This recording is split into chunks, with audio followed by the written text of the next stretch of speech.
एक समय की बात है, एक सुंदर सी सास जिसका नाम मीरा देवी था, उसकी प्यारी बहू का नाम गौरी और मानसी के साथ एक गांव में रहती थी। मीरा देवी एक समझदार और दयालु महिला थी। गौरी एक संस्कारी बहू थी जो घर की जिम्मेदारियों को पूरा करने में माहिर थी और मानसी एक खुशरम मुस्कुराती हुई लड़की थी। गांव में एक रसोई का प्रतियोगिता आयोजित की गई। मीरा देवी ने गौरी और मानसी को प्रेरित किया कि वो रसोई में हिस्सा लें और अपनी कला को दिखाएं। दोनों बहुओं ने साथ मिलकर सोचा कि इस अवसर पर एक सुंदर और लाजवाब डिश बनाएंगे। गौरी ने डिसाइड किया कि वो पाव भाजी बनाएगी, अपनी सास की पसंद को याद रखते हुए। उसने सब्जियों को धूप में सुखा लिया, फिर उन्हें गेहूं के आटे में पीसकर बड़ी हड्डी से भुना। वो भुनी हुई सब्जियों को मिक्सर में पीसकर लाजवाब पाव भाजी का मसाला बना दिया। दूसरी तरफ मानसी ने अपने प्यारे पति को सरप्राइज डिनर के लिए मोतीचूर के लड्डू बनाने का सोचा। वो बेसन को घी में भूनकर चटनी में मिला दिया और लड्डुओं को सही साइज और शेप में बनाया। प्रतियोगिता के दिन गौरी ने अपनी पाव भाजी को हल्का सा बटर से सजाया और मानसी ने अपने मोतीचूर लड्डुओं को सिल्वर वॉक से सजाया। दोनों डिश बहुत ही स्वादिष्ट और सुंदर दिखती थी। जजेस ने पाव भाजी और मोतीचूर लड्डुओं को स्वाद के साथ ही सुंदरता का पूरा ध्यान दिया और अंत में पाव भाजी और मोतीचूर लड्डुओं को जीतने की घोषणा की गई। गौरी और मानसी दोनों खुश थे और मीरा देवी ने अपनी बेटियों का सराहा। इस तरह सास बहू के बीच एक गहरी और प्यारी दोस्ती का रिश्ता बन गया। उनकी रसोई में प्रेम, समझदारी और एकता का अमृत फैल गया। जमाना बदल गया और सास बहुओं के बीच का प्यार और समझदारी वक्त के साथ भी बरकरार रहा। एक दिन मीरा देवी को एक अचानक बीमारी का सामना करना पड़ा। वो कमजोर हो गई और अपनी दिनचर्या के लिए दूसरों की मदद की आवश्यकता महसूस करने लगी। गौरी और मानसी ने तुरंत उनकी सेवा में जुट गई। गौरी ने रसोई संभाल ली और अपनी सास के पसंद के अनुसार डिशों को बनाने लगी। वो सब्जियों को प्यार से साफ किया, काटकर उसमें अपने स्वाद का मैजिक मिलाया। मानसी, जो पहले से ही अच्छी रसोइयाना थी, उसने भी अपनी कला का पूरा इस्तेमाल किया और मीरा देवी को अपने हाथों से बना हुआ मीठा खिलाया। मीरा देवी दीवार पे ध्यान से बने हुए एक फोटो फ्रेम में अपनी दोनों बेटियों को देखती के आनंदित हुई। उनकी आंखों में आंसू आ गए क्योंकि वो इतनी खुश थी कि उनकी बेटियों ने समय के मुश्किल वक्त में उन्हें संभाला और प्यार दिया। वक्त गुजरता गया और मीरा देवी की सेहत सुधार गई। वो फिर से अपनी रसोई में खुद का जलवा दिखाने लगी। पर इस बार मीरा देवी ने एक नई डिश बनाने का सोचा। वो दोनों बेटियों को अपने पास बुलाई और कहा, गौरी और मानसी, मुझे आपसे एक बात कहनी है।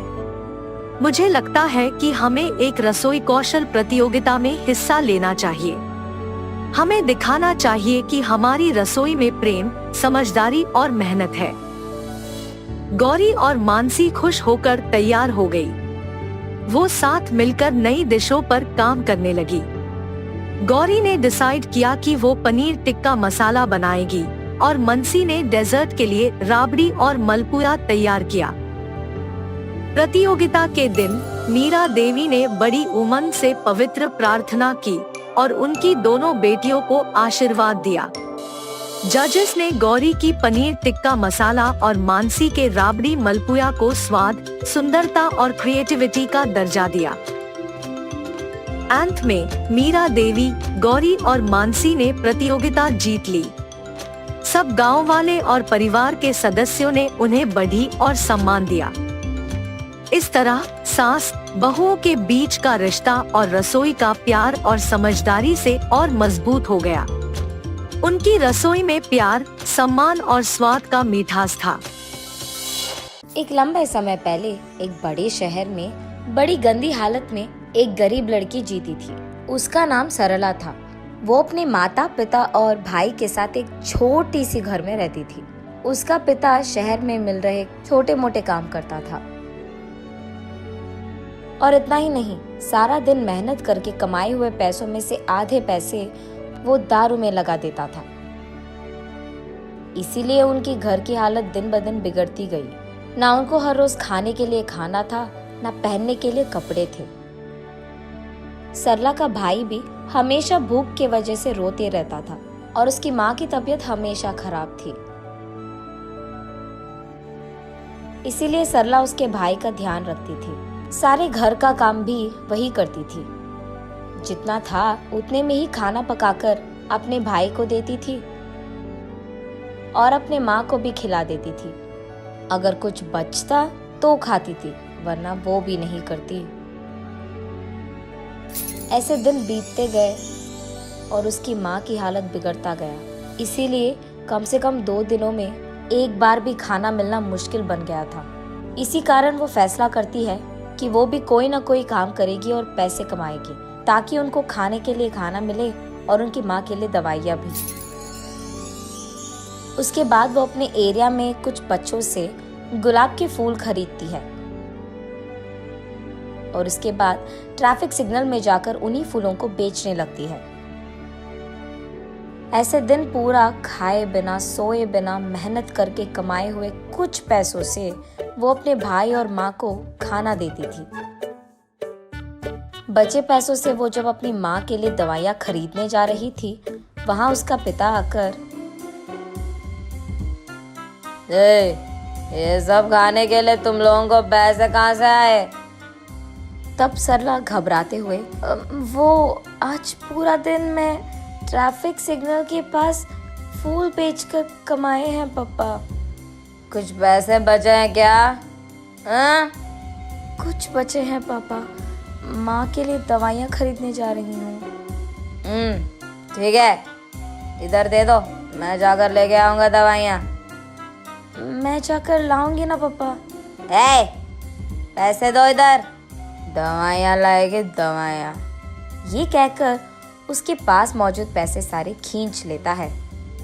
सरला रोते रोते ऐसे ही सो जाती है। अगले दिन कुछ खिलौने लेकर उसी ट्रैफिक सिग्नल के पास उन्हें बेचने जाती है सरला। आज कुछ भी करके माँ के लिए दवाइयाँ लेके ही जाना होगा।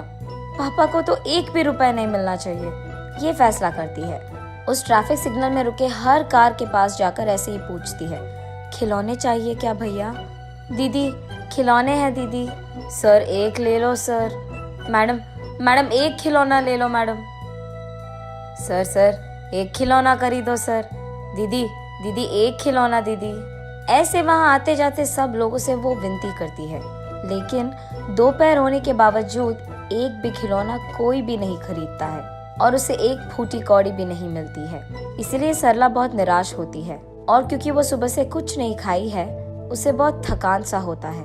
लेकिन फिर भी जैसे ही ट्रैफिक सिग्नल के पास गाड़ियां रुकते हैं, वो भागते हुए फिर से बेचने की कोशिश करती है। लेकिन इतने में वो एक कार के सामने थकान के कारण चक्कर आकर गिर जाती है। जब आंखें खोलकर देखती है तो सरला एक बड़ी सी घर में और बड़े से बेड पर सोती रहती है और वहां मौजूद 2 आदमी, मेरा नाम सुरेश है बेटी और ये मेरी बीवी है सुमति। तुम चक्कर आकर गिर गई थी, इसलिए हम तुम्हें घर ले आए। तुम फिक्र मत करो, ऐसे कहते हैं। तुम्हारी नाम क्या है बेटी? मेरा नाम सरला है, मुझे घर जाना है। तुम कहाँ रहती हो बेटी? हम यही सिग्नल के पास मौजूद बस्ती में रहते हैं। हम तुम्हें खूब पढ़ाएंगे, तुम हमारे साथ रह जाओगी क्या? नहीं, मुझे घर जाना है। मेरा भाई छोटा है और माँ का तबीयत भी खराब है। आज मैंने एक भी खिलौना नहीं बेचा है। कुछ भी करके आज माँ के लिए दवाइयाँ लेके जाना ही होगा। मैं घर चली जाऊंगी। ये कहकर वहाँ से निकलने ही लगती है कि रुको बेटी, तुम्हें जो दवाइयाँ चाहिए वो मैं खरीद दूंगा और मैं तुम्हारे घर के पास भी तुम्हें छोड़ दूंगा। ये कहकर सरला को कार में बिठाकर कुछ दवाइयाँ और खाना खरीदकर सरला को उसके घर में ड्रॉप कर देते हैं। तब उस दिन सरला जो कुछ भी हुआ उसकी माँ को बताती है। अगर वो लोग फिर से दिख गए तो मेरी तरफ से शुक्रिया अदा करो उनका। ठीक है माँ, ये कहकर वो उस दिन पेट भर खाना खाती है और खुशी से सोती है सरला।